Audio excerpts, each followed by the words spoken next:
अगर आप भी चाहते हैं आर रिकॉर्ड के ऑडियो वीडियो सबसे पहले आप तक पहुंचे तो चैनल को सब्सक्राइब जरूर करें और साथ में बेल आइकन दबाना। हथवा में लेके धाना महारे भगवानी करे से धनवारे हथवा में लेके धाना महारे भगवानी करे से धनवारे हथवा में लेके धाना महारे भगवानी करे से धनवारे पेन के घगरी खेतवा के गगरी झूमी झूमी गावता गानवा हथवा में लेके धनवा रे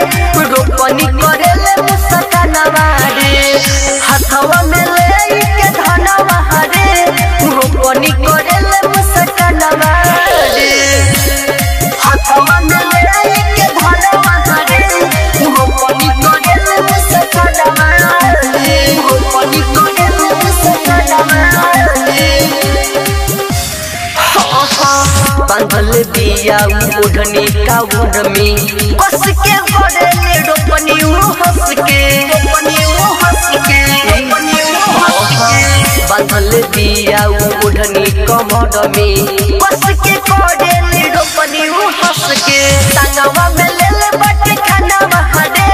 रोपनी करे ले मुस्कानवा रे संगवा में ले ले बट खाना रे रोपनी करे ले मुस्कानवा रे हथवा में लेके धनवा रे रोपनी करे ले मुस्कानवा रे हथवा में लेके धनवा रे रोपनी करे ले मुस्कानवा रे बिया बोलैले बाना जस विदेश बिया गिरावत कादो में कस के बिया बोलैले बाना जस विदेश बिया गिरावत कादो में कस के रमेश कोड जनवा हवा रोपनी करत मुस्कानवा हवा रमेश कोड जनवा हवा रोपनी करत मुस्कानवा हवा हथवा में लेके धनवा रे रोपनी करेले मुस्कानवा रे। सिमरन रिकॉर्डिंग स्टूडियो सोनारनिया बाजार।